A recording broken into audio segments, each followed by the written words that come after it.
towards excellence, setting clinical standards in medicine. So it's the famous quote of Ralph Marston: excellence is not a skill, it's an attitude.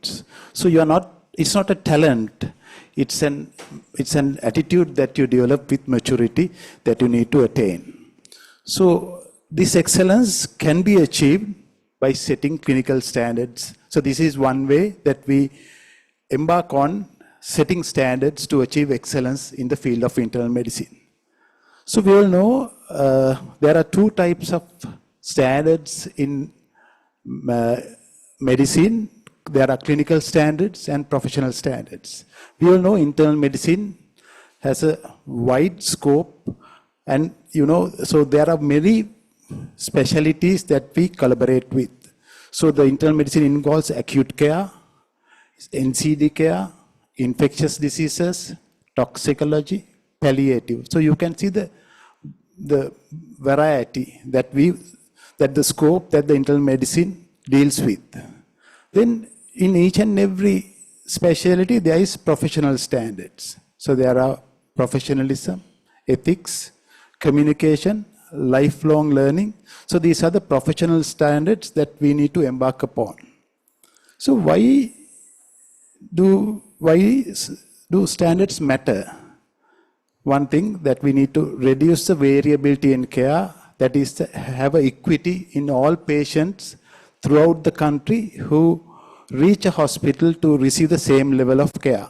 And also that will improve the outcomes. And that will definitely, with this guidance, there will be definitely that will help in complex decision making. And also, finally, there will be strengthened trust in healthcare by the public. So this is why we should adopt standards. So going with this, the theme for year 2025, One Nation, One Standard, Achieving Excellence in Healthcare. So our roadmap includes 4 steps. First thing is to prioritize the areas that we need to standardize. Second, we have developed standardized protocols, some of which will be presented today. And then we would liaise with the sister colleges, the Ministry of Health, in sharing the expertise that we have and achieving the goals through these guidelines and standards. And finally, as Dr. Upuli mentioned, that we will engage in performance measurements through audits. So these are the 4 steps.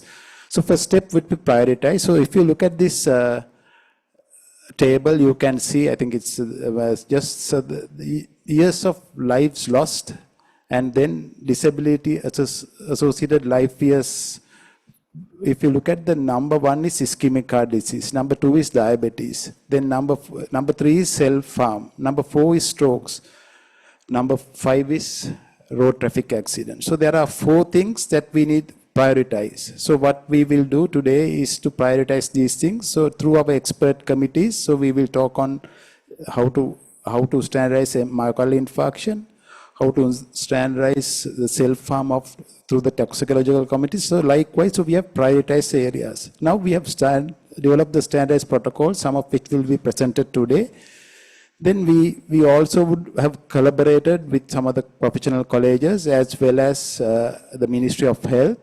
And then we will educate the medical staff. Not only that, we will also extend our support to the other categories of staff. There will be a similar program for the nurses in 2 weeks' time. And then we will liaise with the quality assurance and planning units of hospitals in implementing these standards. So the fourth or the final thing would be to performance measurements through clinical audits, which are very important. So we have selected 5 centers and 3 key areas for this. There would be a 6-month audit cycle, and then we will come up with the final conclusions. So these are the 5 centers that we have selected. The National Hospital of Sri Lanka would be one of the centers. Then we have National Hospital Kandy, National Hospital Galle, Teaching Hospital Anuradhapura, and Teaching Hospital Jaffna. So these are the 5 centers that we will be embarking on. So these are the 3 clinical areas that we have selected. One thing is maintenance of patient observation charts. Then adherence to rational use of antibiotics and indications and delivery methods of prescription of oxygen. So these are the three areas we will initially audit, but we will expand as we go on. So I will just take you briefly through these. First thing would be to the MUSCO, the audit one that we are going to do. So this is through a ministry circular that was published back in 2023 November of implementation of MUS for patients in all the specialties. So this chart is now a H form. So that comes as, so it's available in almost all the hospitals, and I'm pretty sure you all are familiar with that. And then on the overleaf of that, you have other information. So we have adopted from the college, we have adopted this into a sort of a rest. So because we know the internal medicine specialty, there is a huge load of patients who are admitted to medical units. So we will not be able to start charts for each and every patient. So what we have done is we will do an admission score assessment, and if the admission score is 3 or above, we will start a chart. Or else a patient who is deteriorating, who is stable, can deteriorate, and if the MU score is 3, we will again start a chart. Or somebody who is coming with a post-procedure, post-liver biopsy, post-pleural aspiration. So these patients will have a chart. So whose responsibilities? It's a responsibility. So we will embark this on the nurses in a couple of weeks' time when we have our webinar for them. And then this should always be, because there will be trigger that the medical team should respond. So this is a responsibility of medical officers and the consultants, right? So we will just take you through a couple of case scenarios just to see show you how important it is, right? So say a patient is admitted to a medical ward, and these are his vitals, and he suspected leptospirosis. So now, if you look at the admission sheet of a patient to the ward, on the side C has a vital. This has to be filled by the nurses. So now this patient's respiratory temperature 37, so his MU score is 3.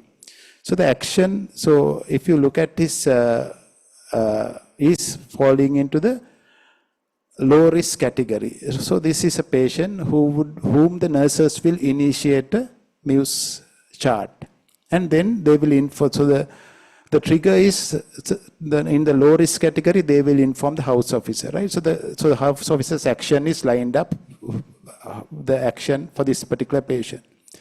So subsequently, the patient will have 4-hourly monitoring, and then after that, the patient has stabilized. Now the score has come down.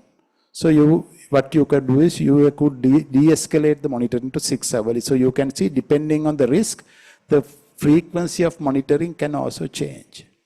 So we'll take another patient, a patient who's admitted with a chest pain and is managing as a ACS. Apparently this patient's admission MUS was 0 and was not started upon a chart. But on day 2, the patient had chest pain, sweating, SOB, and his vitals now have changed. The house officer has detected these vitals and then instructed the nurse to, now actually the MU score is now 6.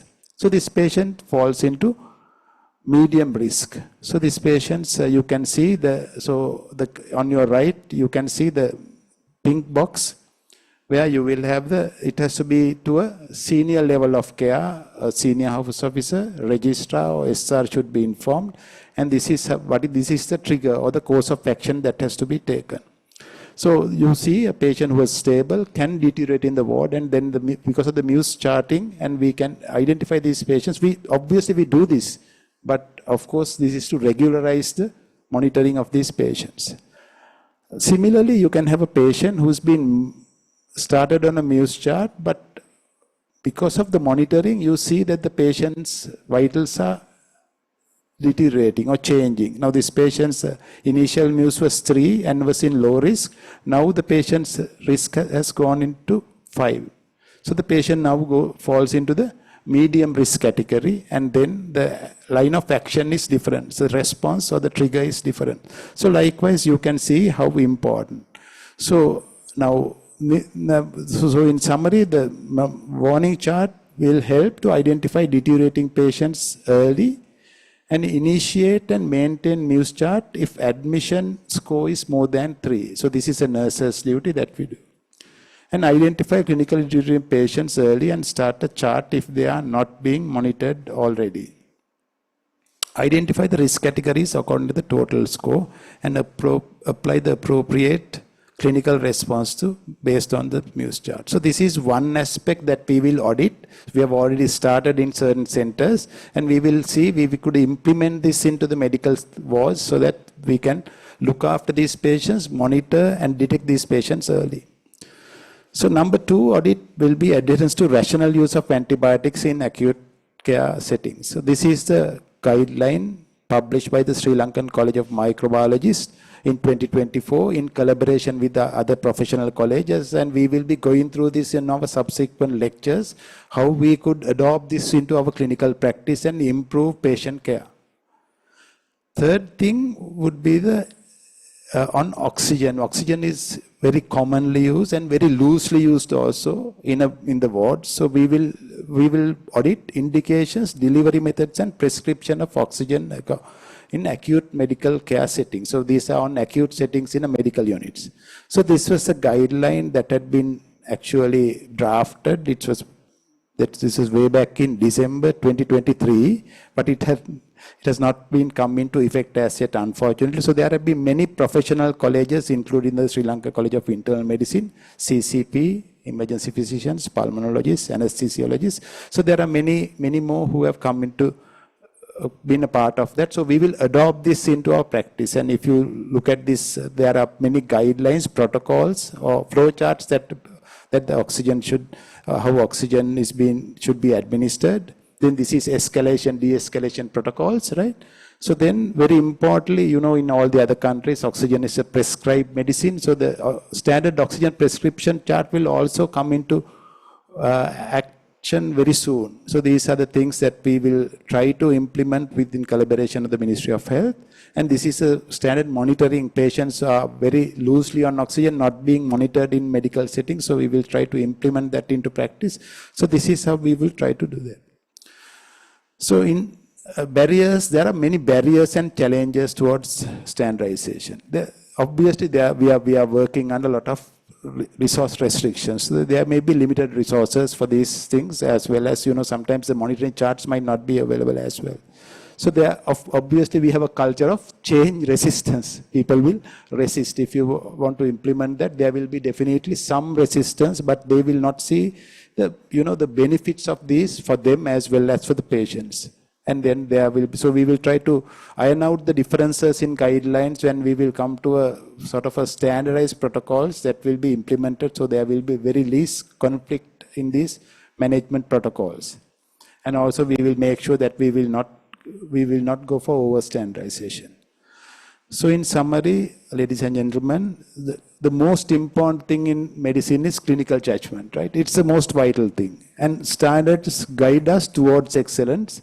And also be mindful, they are only tools, they are not rules, right? So they should not govern you, they should direct you. So you could use them as tools. And finally, I would like to emphasize that set high clinical standards and uphold them, aiming at clinical excellence.